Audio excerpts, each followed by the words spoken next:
தேவனுக்கு மகிமை உண்டாவதாக. நம் யாவரும் தேவனுடைய நாமத்தை உயர்த்தும்படி ஒருமனப்படுவோம்.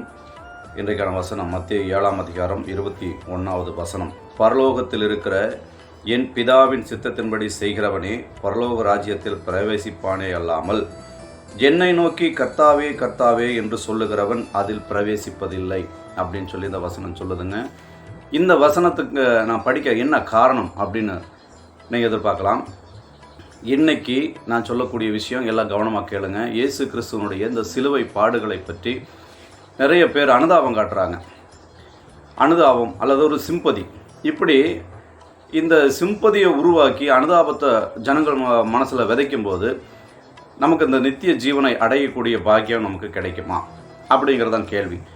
என்ன அப்படின்னு பார்த்தா, இயேசு கிறிஸ்துவை பற்றி இயேசு கிறிஸ்து சிலுவை பாடுகளை அனுபவித்தார். எப்படி அனுபவித்தார்னா, நம்முடைய மீறுதல்களை சுமந்தார், நம்முடைய அக்கிரமங்களை சுமந்தார், நம்முடைய பாவங்களை சுமந்தார், நம்முடைய நோய்களை சுமந்தார் அப்படின்னு சொல்லிட்டு வரிசை அப்படியே சொல்லிட்டு போவாங்க. நமக்காக பாடுபட்டார், நமக்காக ஜீவனை கொடுத்தார், கடைசி சொட்டு ரத்தம் வரைக்கும் நமக்காக அவர் சிந்தினார் அப்படின்னு சொல்லி மூச்சு விடாமல் பேசலாம்.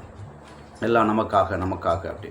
இது நமக்காக அவர் செஞ்சார் அப்படிங்கிறது ஒரு பக்கம் இருக்கட்டும். இருந்தாலும் நம்ம அவருக்காக என்ன செய்கிறோம், இதுதான் கேள்வி. அவர் நமக்காக ஜீவனை கொடுத்தார், திருப்பி நம்ம அவருக்கு என்ன செய்யணும், அவர் நம்ம என்ன செய்ய சொன்னார் அப்படிங்கிறதாங்க இந்த கேள்வி.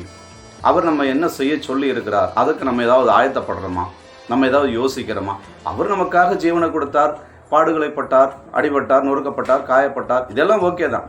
நம்ம என்ன பண்ணுறோம் அவருக்கு?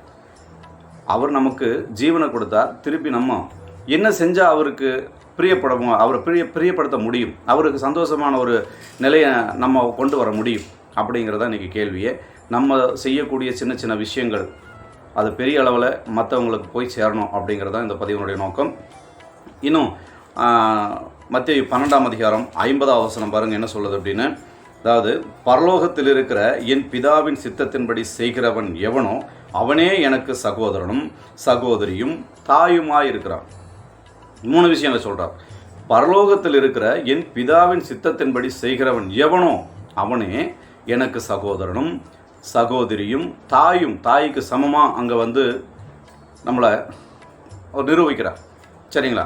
அப்போ பிதாவின் சித்தம் என்ன அப்படிங்கிறத நம்ம கண்டுபிடிச்சி அதன்படி செய்யும்போது இயேசு கிறிஸ்துவும் சந்தோஷப்படுவார், பிதாவும் நம்மளை பார்த்து சந்தோஷப்படுவார்.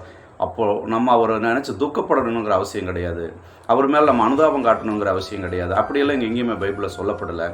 அப்படி நினச்சிருந்தா 12 சீசர்களும் ஏன் துக்கப்பட்டு இருந்திருக்கலாமே? அவங்க அப்படி துக்கப்பட்டு இருந்திருந்தாங்கன்னா நமக்கெல்லாம் இந்த சத்தியம் இன்றைக்கி சேர்ந்துருக்குமா? நம்மளால் படிக்க முடியுமா? வாய்ப்பே இல்லாமல் போயிருக்கோம். அவருடைய சித்தம் என்னன்னு 12 சீசர்களும் அவங்க கரெக்டாக அவர் சொன்ன வார்த்தைகளுக்கு கீழ்ப்படிஞ்சு அவருடைய சித்தத்தை செஞ்சதுனால தான் இந்த சத்தியம் நமக்கு செஞ்சு நம்ம அவருடைய சித்தம் என்னன்னு தெரிஞ்சு செய்யும்போது இது மற்றவங்களுக்கும் போய் சேரணுங்கிறதான் இந்த பதிவு.